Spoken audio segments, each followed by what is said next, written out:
Well, good morning and welcome everyone. Thank you for joining us for the fourth session in our online marketing webinar series. The session today is called Understanding and Using Analytics.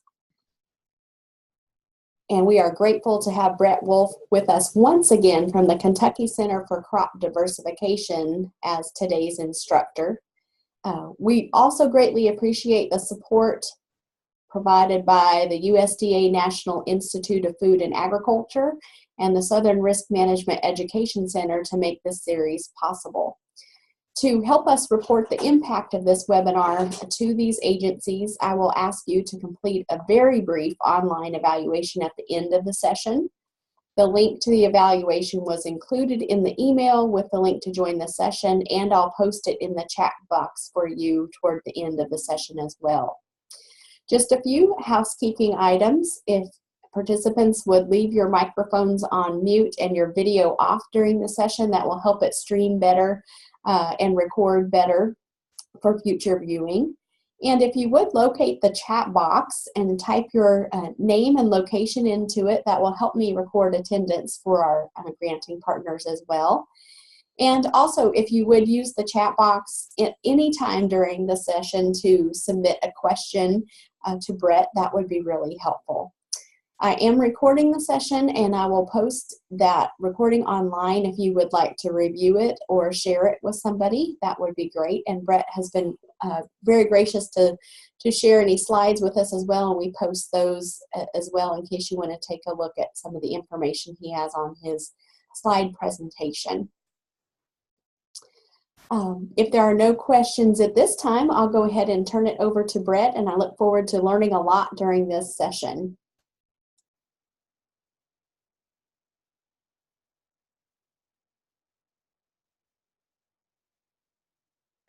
You should be able to hear me now. It helps if you unmute yourself. So thanks to Megan, thanks to the Center for Profitable Agriculture for helping get the word out about all these great marketing programs and techniques that are available now. And we really appreciate the opportunity to share what we have going on here at the center. So I'll just jump right in. So marketing has changed pretty drastically over the last 20 years, but few areas have changed quite as much as the way that we collect and analyze information about our customers and clients. Analytics, big data, logistics, those things pop up in TV advertisements now. We hear about them from IBM or UPS or a number of other companies, but they also come up in discussions at the local government level. They come up in discussions in classrooms now. Compared to the way that was even 20 years ago, it's pretty dramatic change. We experience this on a personal level every time that we open a Facebook or Instagram post and we see things that are suggested. And sometimes they're almost eerily accurate. The example I always use is when my now wife was still my girlfriend. I was starting to think, I hadn't mentioned it to anyone, hadn't really said, I was starting to think about proposing. And within a week of me starting to think about it, Facebook somehow started showing me advertisements for engagement rings. And that was, at that point, I didn't delete my account at that point, but maybe I should have. It was a little bit creepy. But we experienced this amount of data and the company's ability to act on it all across our world. When Google auto completes a search that for something you've been thinking about, or Amazon really recommends a spot-on product, all of this is just simply based on collecting data, analyzing it, and then acting on it. So just some perspectives on analytics here. Some of you will recognize some of this from the social media basics presentation if you were able to attend. But there's different approaches to this. So somebody like Amazon, built in the tech era, heavily focused on internet services, they're never going to throw data away. And for them, big data, the more data they can get, the better. I found this interesting though, a company like Walmart only is using a limited amount of data. They're kind of recognizing that the full scope of data that we are able to collect about people isn't necessarily interesting or helpful for us to make some of the day-to-day merchandising strategies within our stores. And I think this reflects two different approaches. And in either case, and for us here, ultimately, analytics, in this last quote here, that analytics have no inherent value on their own. You only get value through turning that data into insights and then turning that into action, which is something that I think I've said it now twice, I think, but it's really that's the whole point of today is like, okay, we have all this information from Facebook. Well, what the heck does it mean? Can we use it? We have this stuff from Google. Is it helpful? So without going too far into this and discussing even the ethics of some of this, I do want to point out that our own abilities as small business owners, as nonprofits, as individuals even, our ability to know and understand our clients using analytics, that ability is not limited to major corporations. So actually smaller companies can take advantage of this analytical revolution. And there's a lot of really useful tools, many available for free, at least free of charge, to you and to help you to understand your clients and deliver more content about what they're interested in, what they may be interested in, and when they see that information. So I've already said, and I'll say it just one more time, the data itself is not inherently useful, as are things like likes. They're not necessarily inherently useful, but it's just a tool. So for the sake of this talk, I'm going to focus specifically on these things. So Facebook Insights, many of you have seen that. If you haven't explored it yet, you'll get a little bit of an overview of what's available there. We'll talk specifically about how to interpret them, what they mean, and how to think about those insights. And then I'm also going to show you Google Analytics, which is another one of the more mainstream data collection and analysis platforms that a lot of marketers use if you have something like a website. So I just want to say it's analytics is in the title, and even that it's kind of it can be kind of a scary term. So don't be afraid just because of the fancy jargon. All we're really talking about is information and how to learn from it. Okay, so I'll start with Facebook Insights, and once you start a Facebook business page, Facebook starts collecting information about the clients who are interacting with you. Now, you can't view these data until you have at least 30 page likes, which is actually a relatively achievable goal for most business pages. But once you have that base of followers, and once you build it to get a little slightly larger, that data actually becomes very, very interesting. So I'm actually, in a second, I'm going to jump out of this PowerPoint and go into the browser, and we'll look at some of the specifics of the metrics that we can use. But I want to talk a little bit about the spirit of what we're trying to get at with our data. And I promise we're going to get into some very specifics here in a second. I want not all the ambiguous and vague stuff, but specifically I want to talk about the difference between popularity and engagement. Because one of the goals that many of us are seeming to chase is higher numbers, more likes, more shares, higher reach, etc. And it's really easy to track those things, and it's easy to feel a sense of accomplishment or dismay because they're just concrete numbers. And you could see that my reach went up or my reach went down. And so it kind of makes this into an easier concept to understand. However, it also makes it very easy to lose sight of the purpose of our social media or other online outlets. So let's say that I have a small business. I'm trying to sell lettuce. I'm not trying to collect likes. I'm trying to increase my visibility with consumers, not just have a bunch of random strangers share a post that I put up for a chance at winning a gift basket that I put together. Especially if those people don't ever interact with me ever again. Those things get a lot of traction. They get a lot of visibility. They get you more reach, things like that. But do they fit with your goals as a business? So I'm not saying that the numbers are not important. That would make the rest of my presentation pretty uninteresting and uncompelling. But I just want to encourage you to keep your eye on things that matter most to you and your business and not get into the number game chase. Track other metrics of success. So things like sales, things like the number of customers that you're seeing, maybe the per transaction amount. Are people buying more when they come and talk with you? So that's another thing to just think about, that the metrics in here are designed to affect metrics elsewhere. And it could be, if you're just interested in visibility, it could be page visits, clicks, views, etc. is considered, that's what you're going for. But don't let that don't let that tail wag the dog. And just focusing on business goals and thinking of these as tools, always as tools. How can these tools, websites, social media, etc., help you get there? So starting with the topic of engagements within Facebook. In Facebook, engagements generally means clicks, clicks, reactions, comments, and shares. Okay, so reactions are this first line up here: likes, loves, angry faces, whatever all the other different emoji things are now. The next one here, and what I want you to start thinking about is what does that indicate? So if you get a particular post that has a ton of likes and hearts, and you get another post that has a bunch of comments but maybe not as many of that first thing, these are again engagements. What does that mean? Does that mean anything different? I'm going to give my own perspective on that here in a little bit when we look at some concrete examples. But for comments here, I have my own little editorial insertion here. Are you responding to comments? Because that's one of the things people always forget. It's my social media basics is don't forget that social media is supposed to be social. But so on comments, if somebody comments and says, "Oh, I really like your product," or somebody comments and says they tag somebody's name, be sure to follow up and just say, "Oh, we're so glad that you are here.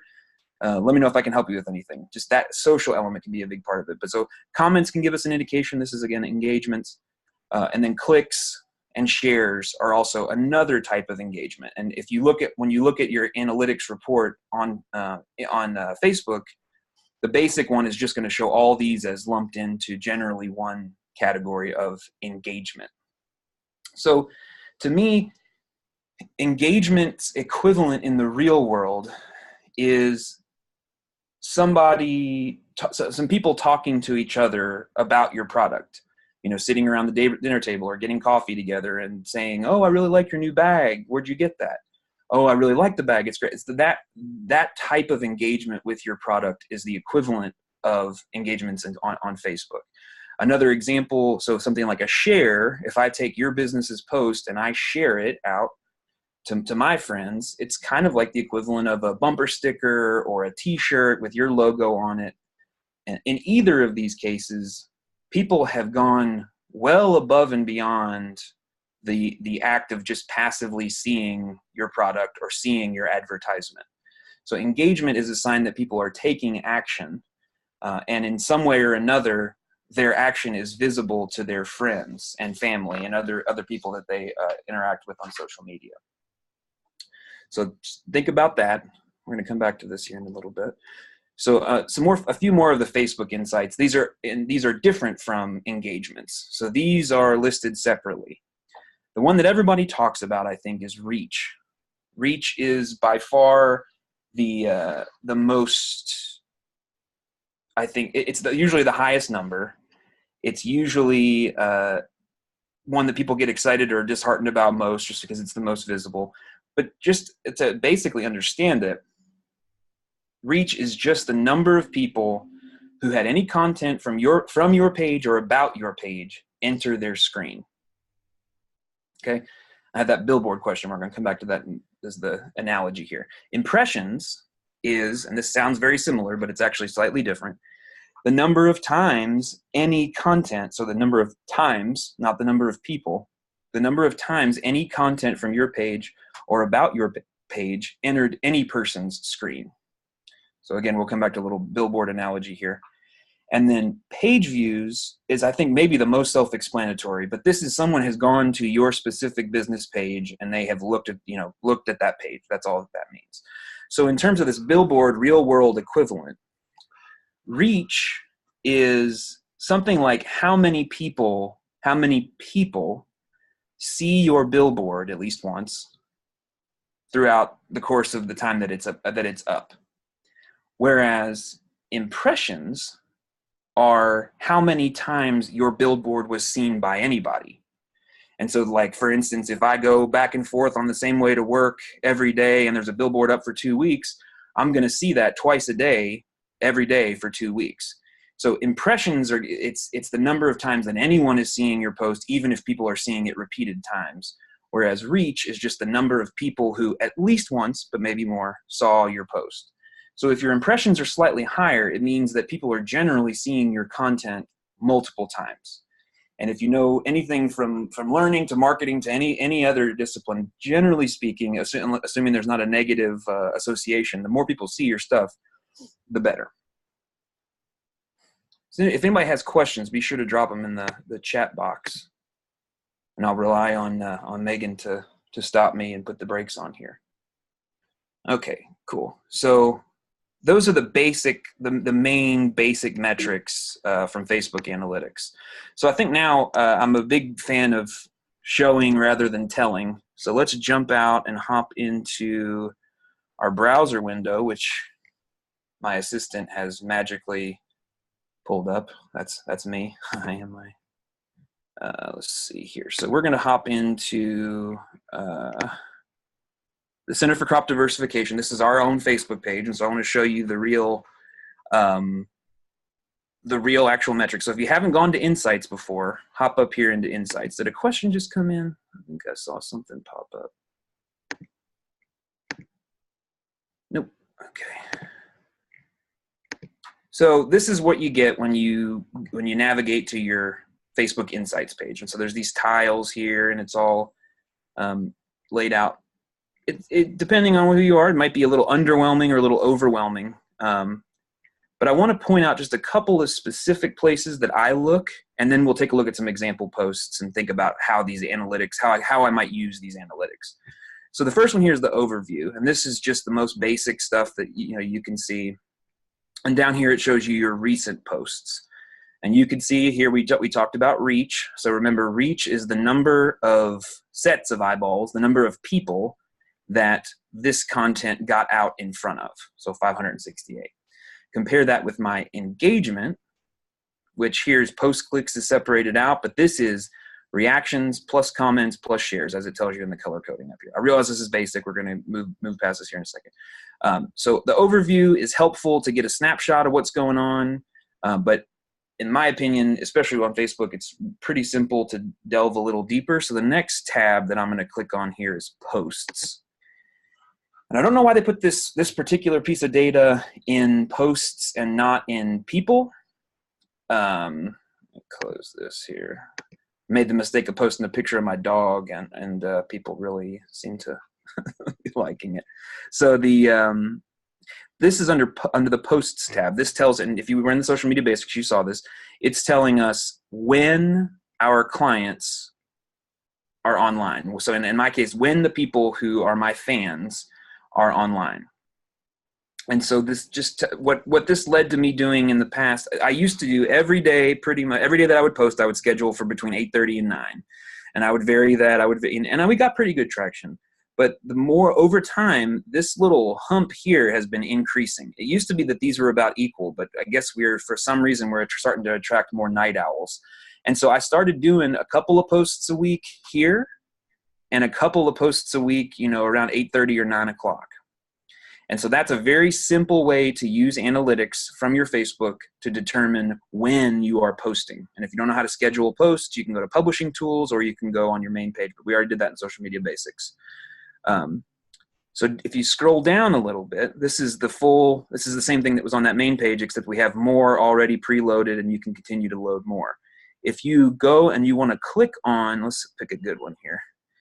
If you wanted to pick one of these and you want to see a little bit more information about that particular post and how it performed, you just click on it within this menu and it's going to immediately overwhelm us with data. And so we're going to look at 5 or 6 of these of the screenshots from these types of this type of a dialog box. But this tells you your reach, it tells you your reactions, but it also gives you a breakdown here on the right-hand side of the different types of interactions that you've had. Okay, I think we're still in the realm of, okay, that's great, they're gonna have this information, but what do I do with it? Just hold your horses, I promise we'll get there in just a second.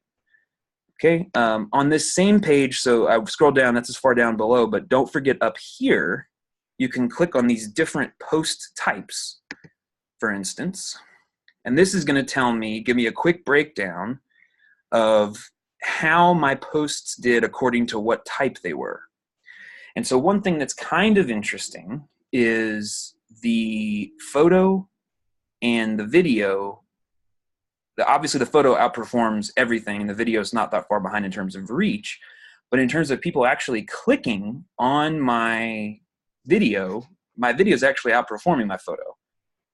But the bottom line should be obvious to you. Photos and videos massively outperform almost any other kind of posts. And this is something that we see across the board. We're going to take a look at one very specific photo later and talk about how my goofy face gets me more likes than the most useful budgets that we've produced. But that's just another little thing on here, again, under the posts tab. So top posts on the page you watch. If you want to track some other people and see how they're doing, I just haven't added that yet. That's another thing to just, if you have some people who are inspiring to you. So move on real quick from that to, I've got a lot to cover here, to people. So under the people tab, which is where I probably would have put the when people are online, this just gives you a little bit of a demographic breakdown of who your fans are, who your followers are, and more importantly, I think, the people that you're reaching. So when I put something up and it goes quote unquote viral out to a lot of different people, who are the people who are seeing that? And these are people who have engaged with your post. This is kind of interesting. This 19% and the 45 to 54. Very interesting. I haven't looked at that one in a little while.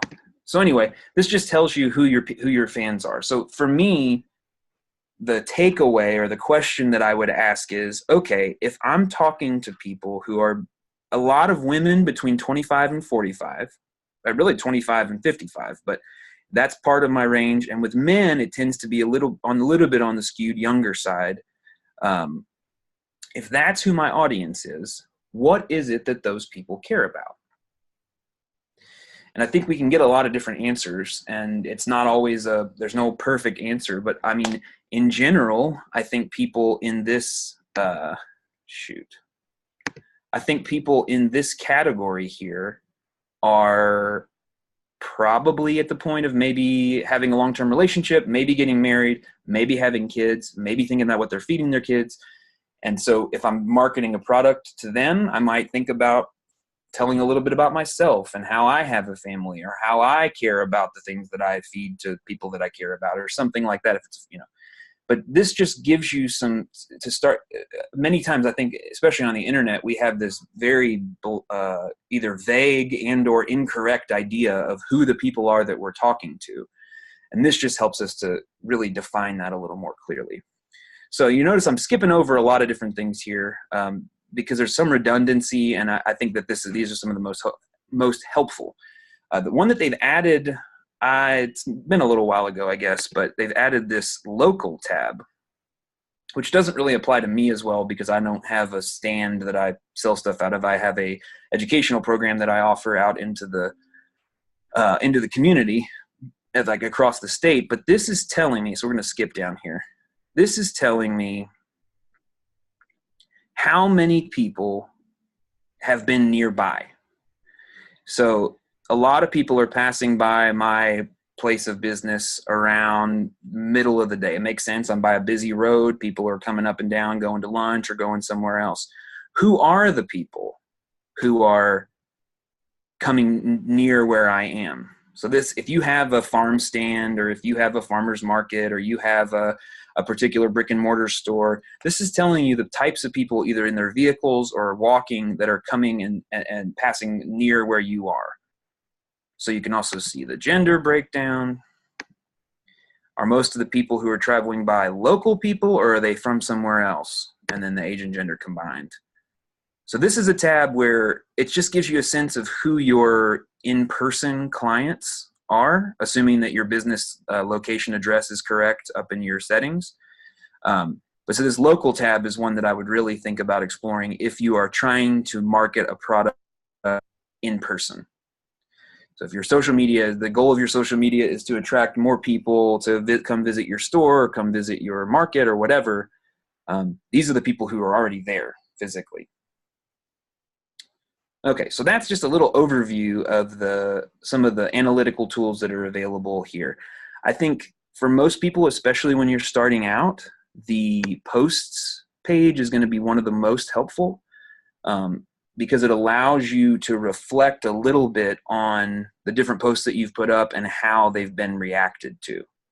Okay, so I would say this is the step from I know that insights exist to I'm starting to see how I can use them.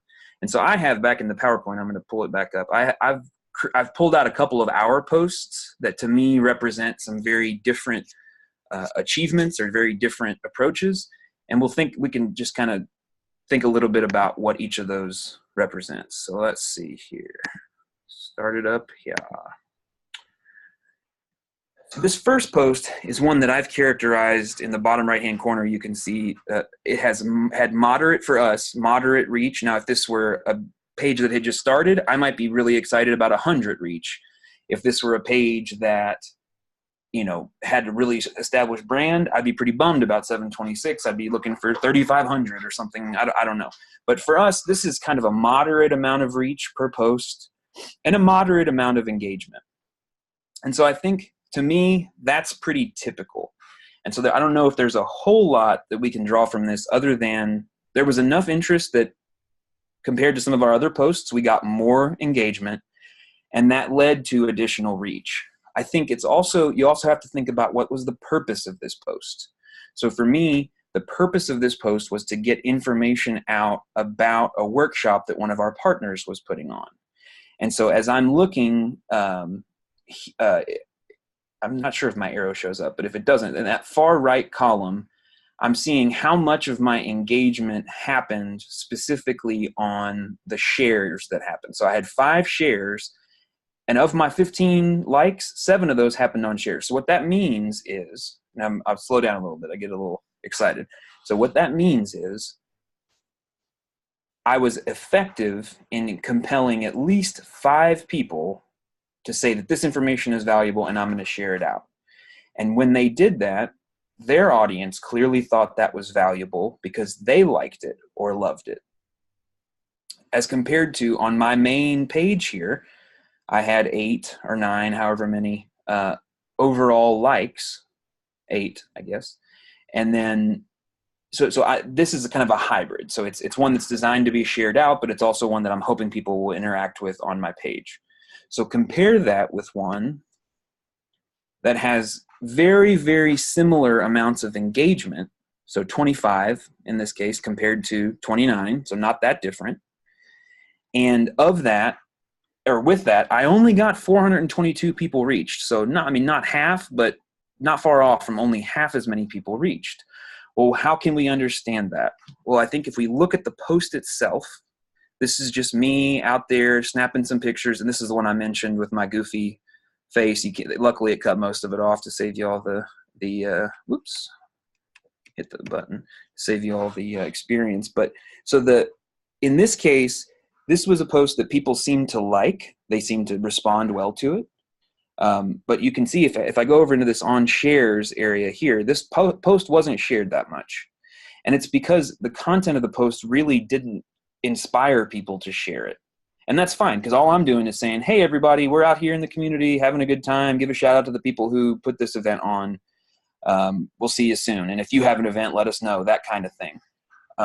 And so in this case, we're getting a lot of engagement, which means our fans, our followers are interested in what's happening. They're not just boredly scrolling past it, but they're also not really sharing. And that accounts for why our reach was low. But to me, as an extension person, having visibility in the community and engaging with my clients is the most important thing. And so I'm okay with this amount of engagement for something. Okay, so I'm just going to keep moving through examples because I think that might help more than me just talking. So here's another one. So I'm going to back up real quick so you can get a sense of the different numbers here. So 1514, 122 versus 422, and the engagement was 25. So this was a post that we put out. I was determined to try to build our follower base. And so what I did was I designed this post and I said, okay, have you done cover cropping? Okay, we have these books that are a giveaway. Never mind the fact that if you had run into me at any event and I had these, I would have given them to you for free. But if you tell people it's a competition and get them excited. So I said, in order to potentially win this book that I have plenty of, and I sent to everyone who did it, you have to like and comment. But in your comment, you need to tag a friend who also likes cover crops. And so what I was doing here was I was trying to increase and promote engagement on our page, but I was also trying to get these folks, these people who are already engaged with our page, to tag people who have a similar interest, something like cover cropping. This is really where social media is different from other forms of older media.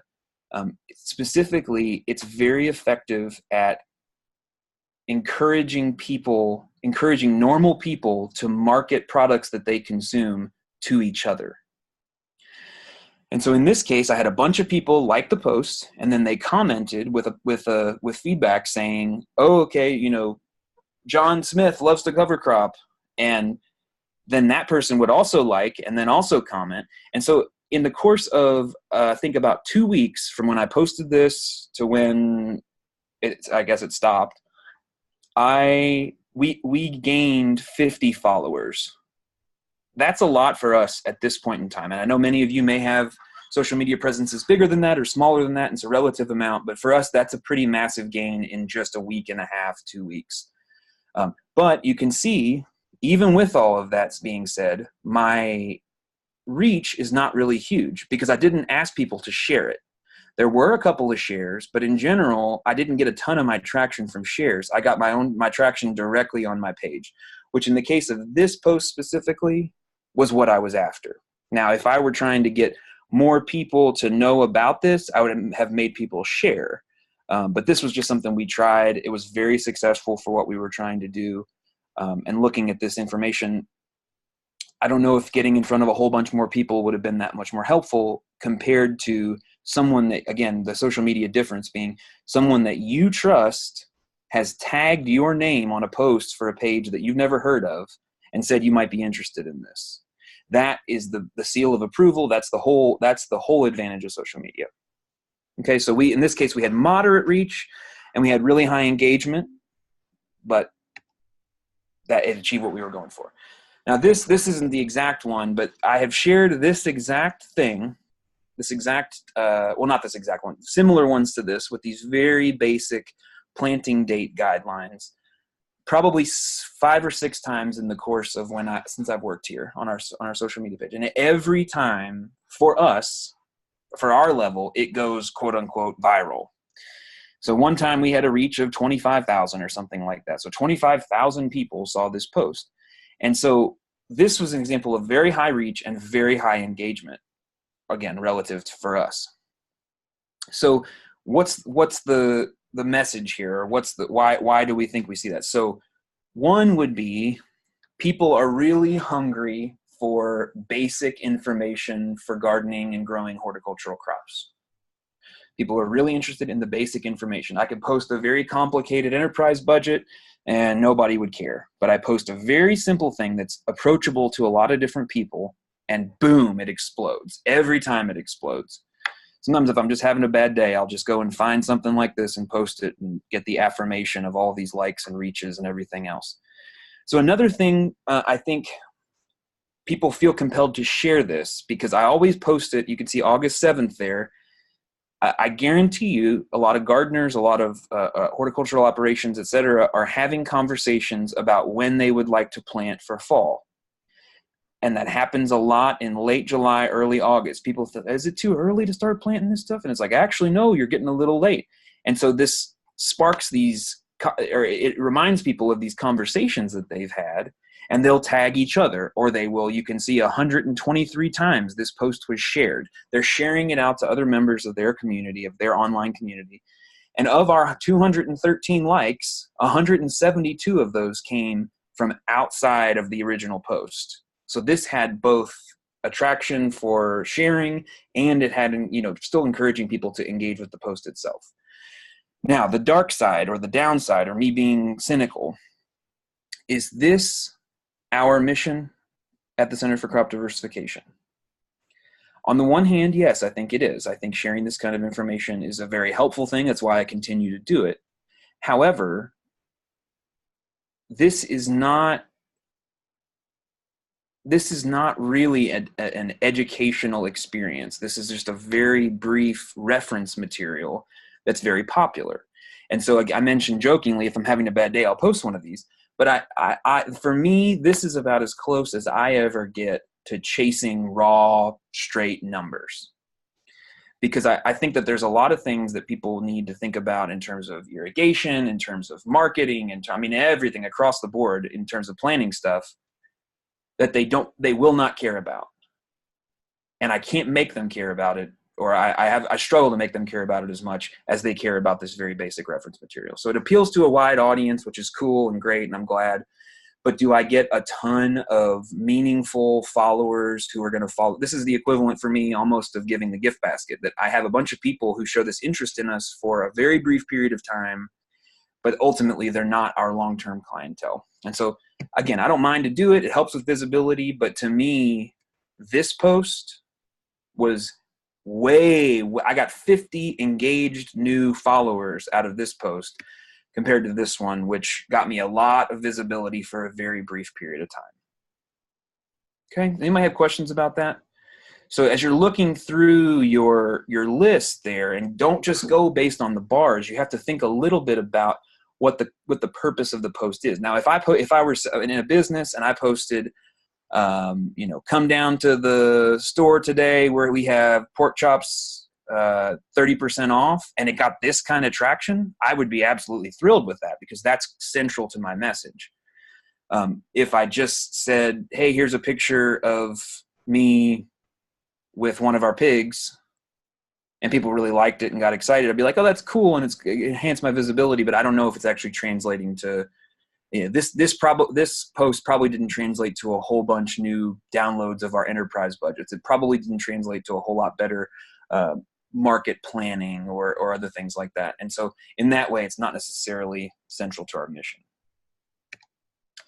This is just one more post, and this is a little bit of an odd one, but this is I would say it takes a little bit of a step toward the engagement side of things, and it takes a little bit of step toward beyond the basics of engagement, because in this case, this was a video that I produced and posted for this new food facility in Eastern Kentucky. And I went out there. It was this amazing community celebration. It was really cool. And I posted this video. And you could see I got a lot of traction. I got a couple, a handful of likes on the post, a couple of comments, a couple other things. But what actually happened, and this is similar in some ways, but I got 15 shares and 74 engagements out of those shares, or more than that, 80 something out of those shares. Very specifically, I had one or two people who are very influential within that community and very popular within that community shared it and said that they enjoyed it. So this starts to venture into this idea of influencers. If you can have the cool kid in school wear your jacket, then all the other kids in school are going to want to wear your jacket. It's a little more advanced than that. But the general idea is there are people in social media who are able to influence our behavior. And so some of those it's gotten kind of funny and crazy at this point, but some of those are like these lifestyle bloggers, or there'll be people who maybe not as a hold a public office, but they are very politically visible within the community. And if they are supporting what you're doing, or they're sharing out what you're doing, or they prepare a meal with the food that you had, that can actually, or that you were selling, that can actually really get you a lot of bang for your buck from just, I think I would say of this, one of these shares probably accounts for 40% of this, maybe more, maybe closer to 50%. And so not all shares are exactly alike. There's some posts I have where people will share it 20 times and nobody cares on their end. And that, that is what it is. But that happens a lot, especially in extension. There's offices that know how valuable something is, but their clientele don't really get excited about it on social media. Okay. So each of these metrics, they indicate something. And each of these posts, I've explained a little bit of what it means, but they're telling us something. And it means, reach means, again, that you're getting in front of a lot of eyeballs. You can achieve this organically. You can also achieve this through advertisement. And if you're trying to expand how visible you are, especially in a given geographic area or a given market segment, then targeting reach may actually be important. I would not argue that reach is unimportant. I would argue that it's not necessarily the end all and be all, because I don't know about you all, but I scroll by a number of different posts in the course of my life. And just because it appeared on my screen once, I'm counted as in those reach numbers. The same general thing goes for impressions. I think impressions in combination with reach, they're just telling us how much repeated exposure we're getting. So both to a new audience and to our current audience. Page views, I think, is one of the most straightforward ones, and I'm not going to go too much into that, but I do think it's a little bit of a step up from reach and impressions in terms of how engaged people are, because they didn't just scroll by or scroll over. They actually went to your page and saw. Now, I think it's an intriguing idea to see where they came from. Unfortunately, there is some of that. You can't really see specifically, but are people getting there from a Google search, or people getting there from a link on another page? But if they're going to your page, that tends for me to be a good thing. Reactions are, I'm going to talk about that in a second. So I think that even though the location for the things that we're doing are technologically new, the fact that it's happening through a computer screen is different than when it happened all on billboards or in newspapers. These first three things, especially the first two, are pretty similar to a lot of older approaches to marketing, where you're trying to get yourself in front of a lot of people. Exposure is the name of the game. And so if your goal is to reach more customers, reach more people, then that might be where you want to go. On the other hand, these other ones down here, so reactions. So a reaction entails a click. Think about what it takes on the part of your customer. They have to stop. They have to look at what you've done, which at that point they've counted as reach and impressions. But then they actually take the step to interact and react to what you did by clicking once. And we got all excited about this, but that's a lot of engagement in the era of digital distraction. It means to me that you're keeping people's attention. You're offering things that are interesting and relevant, even though they may not be compelled to share them. There's something good happening there. You're keeping the current clients happy, but maybe not reaching as many new clients. As opposed to something like a comment. So not only am I clicking one button, if I'm typing words, I'm actually clicking multiple buttons. So I think, again, this indicates to me just a higher level of engagement. And if that's what you're going for in your posts, then that's what you like. That would be one of the metrics I would pay attention to. If I'm just trying to get my exposure out, I'm just trying to get exposure, and I'm just trying to build a visibility and maybe get a couple more likes in the process, then comments aren't quite as important. It's not important to get yourself down about that. So shares, to me, and I don't want to say this too firmly, but shares are one of the more important metrics that I look at, primarily for that reason that social media allows us to market to each other.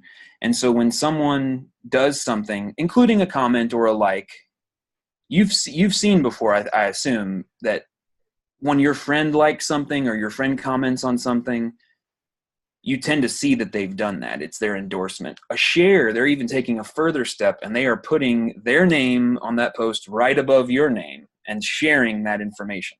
And while not everyone intentionally thinks, oh, I'm endorsing this company, or I'm endorsing this product or this organization when I put this up, that is kind of partially what's happening. And so if you're trying to expand and you feel like your fans have friends who are similar to them, that might be a really potent audience to go after.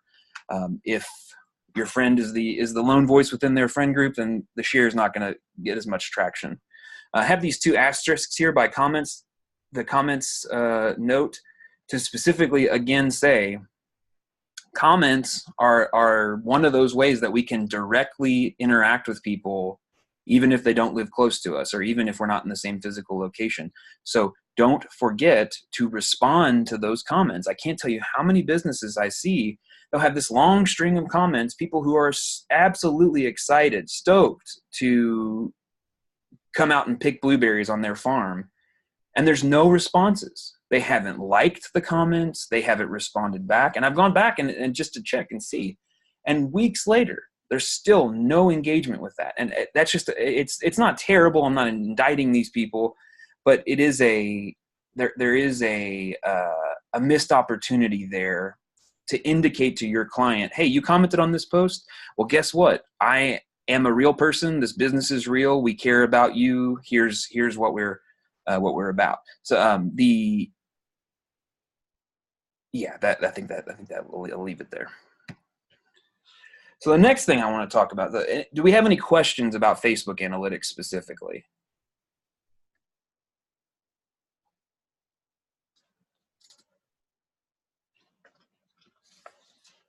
All right. Well, if we don't currently have any questions, I'm going to go ahead and move on to Google Analytics. And I'm not going to spend as much time on this just because it's a little more complex. And but I'll give you the overview and the tools you need to dig in. Here's the nuts and bolts. It's a free program from Google that you can add to your website to track your visitors. So whether you have, if you were in the web design basics class, a lot of those, and I have it down here, a lot of those WYSIWYG, like the Weebly's and the Webs and the Squarespaces and the Wixes, those have very, very easy plug and play, simple to set up Google Analytics interfaces. So it's a lot of words. It's very easy to make Google Analytics work with most of those platforms. Now, it does have its own terminology and jargon, unique page views, sessions, users, and what I do is I usually forget what some of those things are, and then I open up a separate tab and I just Google what they are. What does analytics mean by unique page views? Long story short, unique generally just means it's kind of like impressions and reach. Unique means if you go to the same page twice, it only counts it one time compared to overall page views, which counts at multiple, but it does not matter. It is more complex than Facebook Insights. Like the interface is more complex. What you can do and find and see as the user is much more complex, though I bet Facebook has every bit as much, if not more data. Now, I have this here. You have to install this. So with Facebook, if you have had a business page for a while, even if you weren't interacting with Insights, it was collecting that data. And so if you're in that boat, this is a very exciting time for you because you can go and find a bunch of information that you didn't know was there that Facebook was collecting for you automatically. With Google Analytics, it doesn't work that way. You have to set it up and install it in order to start collecting data. It's not a hard process, but you have to do it. It allows you to do a lot of different things, and we're going to cover a couple of them here, but it's really, really powerful. And when we jump in, you'll see. I would recommend to you, this is the last thing I'll say on this before we actually jump out and show you how it works. If you have not started this yet, even if you don't think that you're going to use it or you think it's too complex or you think it's too hard, give it an honest attempt to at least install it, because if you decide later, I would really like to have that information so I can see how my website is being used. If you didn't install it to the first place, then you're back at square one. You haven't collected anything. So if you have a website, I would recommend that you try to install Google Analytics on it. There's tons of tutorials and help things online, but a lot of it is so straightforward now that it's super helpful. So again, let's hop out of the PowerPoint here. And if anybody has a question, just feel free to speak up. So the first thing I want to show you is super, super intuitive, which I think is really cool. And that is called Inpage Analytics. And so let me see if I can, I'm kind of tempting fate here, but let's see if I can turn this off. Okay, so this is what our website would look like if you just navigated to it right now. The Center for Crop Diversification website, UK-wide CCD. Cool. So you see we have this laid out. It's very simple, very clean, very minimalistic. I'm not a web designer. We put this together, but it's very useful. At least I think so. So how do I verify that? One way to do that is to use what's called in-page analytics. And so it's this little orange thing here. It says off right now. I'm going to click it and turn it on. And what it's going to do, so up here is some statistics. I wouldn't pay a lot of attention to those right now. We can get at all of this information in a much neater way in a second. However, and I wish I could move this up a little bit, doesn't matter. So down here, you notice where this was clean before, now we have these little flags. And what this is saying is that 26% of the people who come to this page end up clicking on this link. And just to give you an idea, and I did not make this up after seeing the results here, we organized these with the intention that the things that were most popular were at the top and very easiest to find. Oops. So we organized these so that price reports were first and production. We used data from our previous site to see that. So in the past, one thing that we've noticed is that people are sometimes clicking on things that they don't mean to click on. So they'll come down here and they'll click on this, not realizing that this is for price reports, or they'll click on something else and this allows you to see if people are struggling to navigate the interface of your website. So if you've ever been on a website that's very hard to find things and it's hard to click through and find what you need, this is a way to help make sure that you are not one of those websites. So I had on my personal website, I had a thing and it just said home. It was a link and it said, like here, just said home. And if you clicked home, it would just reload the same home page. And I noticed of people who were visiting that, like 30% were clicking on the home page and it was just refreshing.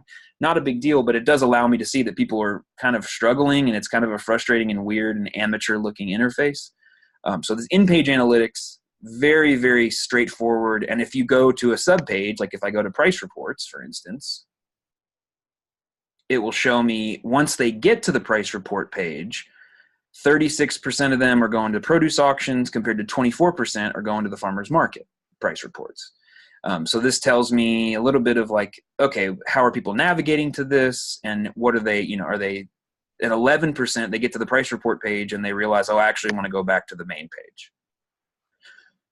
So this will work in, I always use Chrome. I'm not sure if it work in other browsers, but regardless. So this up here is giving us a little teaser of some of the other analytic tools we have available. So this is, you could click here to say view in analytics, or you can go just directly to the analytics page. So this is our dashboard. This is our home page for Google Analytics. Yeah, I'm going to actually refresh the home page. So the homepage itself, this is a lot of very straightforward information about this is how many users, obviously, and the number of sessions, and this is over the last 7 days. This is not a super busy time of year for our website, but as you scroll down, it'll tell you how many people are on your website right now. So there's 5 people currently, and I have 2 tabs open, so I think it only counts me as 1. So there's at least a couple people on that website right now. It's showing this information. These are just summaries, right? This is telling me, how do I acquire users? So how do you get people to come onto your site? So the vast majority of people on a given day, the 18th of September, whatever, the vast majority are finding us through Googling us. That is very, very good from my perspective. A certain chunk up here you can see they know the website and they're going to it. That's also very good. And then there's other people who are letting us know, they're referring them to us. In each of these tiles here, you'll see down at the bottom there's a little link. And it says more of this, more of that. For instance, here, if you click here, it's going to take you a little bit deeper in the menu on the left. Now you can see, if I'm losing you, don't worry. You can go in and play around with this stuff and it doesn't hurt anything. But this is telling us, again, where people are coming from, but it's also telling us, let me see here. I want to see referrals for all traffic. And so what this is going to tell me is these are the sites that people found our site from. So this is our Kentucky Department of Agriculture. So in the last 7 days, and I'll show you in 1 second how to change this. In the last 7 days, we had 10 times that people came to our site via the Department of Agriculture's website. So if you start seeing a bunch of people referring you, or you start to you're trying to understand how people are finding you, that can be really helpful. At any point while you're messing around with this stuff, you can go up here and you can change the date range. And so I'm going to go ahead and change this from January 1, 2018 to present. And I'm going to go ahead, just for the sake of doing this here, and show you can compare that to January 1, 2017 through September 24, 20. So I want a year to date of each. Let's see if I can apply that. And this is going to show me referral traffic for this specifically, but if I go somewhere else, it'll show me the same thing. So the blue line is this year. Oops, let me move this out of the way. The blue line is this year, and the orange line is last year. So I don't know what happened. Oh, this calendar. I understand. This calendar is like, I don't understand what happened with that orange there.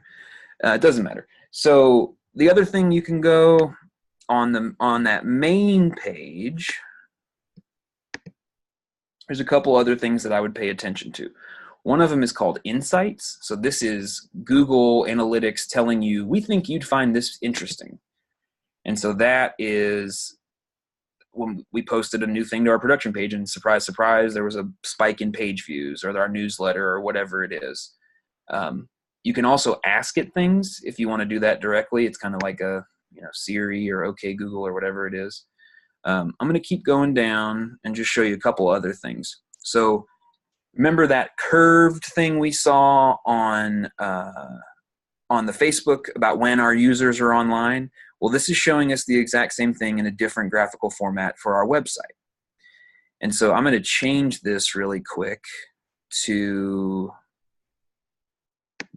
more preset date ranges. Let's see here. Let's try the last 90 days. It should refresh here. So this is showing us in the last 90 days, people tended to be on our website Wednesday, Thursday, Friday. This makes sense because there are market days here and market days here that people are probably downloading price reports from, etc.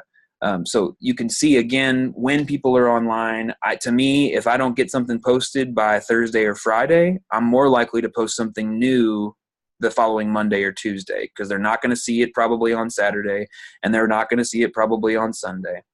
The sessions by country is probably useful if you have a really big multinational organization that you're representing, but if you are, then you probably won't be listening to anything I have to say. But the sessions by device is another thing. It just underscores the importance of having a mobile-friendly platform. And so you could see here, and this is just in the last 7 days, but if we expanded this out over a broader period of time, my guess would be that we have more people who are using cell phones. So this is actual data for how many people used a desktop computer in the last 7 days to navigate to, or a laptop. This is how many people used a cell phone. This is how many people used a tablet. And you can see that, again, if you clicked here, it would take you into the deeper menu. This is just popular pages. Obviously, the home page is very popular, but you can see our produce auction reports are very, very popular. Over here in the, let's see if I can, well. So I'm going to just show you a couple other things. We have the audience tab. This is like people in Facebook, kind of. This is going to tell us an overview of the people that we're interested in. And I'm not understanding why this is. I have to go back and check that.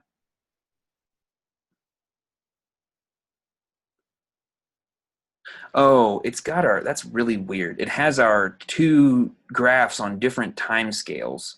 So this, anyway, it doesn't matter. But you can see if you compare exactly identical periods of time. Oh, this changed.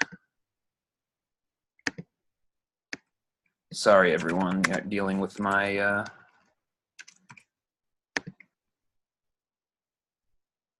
there we go. So you can see, generally speaking, in 2018, we have done better with users than we did in 2017 previously. So this is all, you can check all this stuff out. I know I'm running low on time, running out of time, but I do want to show you a couple other things.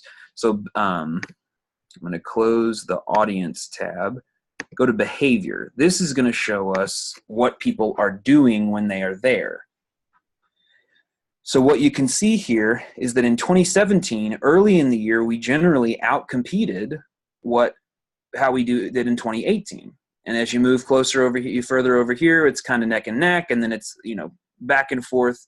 But we're not, if you compare that to how we were with users on the previous page we looked at, to me, I would much rather see more users and lower page views. The reason why is from this year in 2017 to 2018, we made a few changes based on analytics, based on in-page analytics, to make our website ever so slightly more user-friendly and streamlined.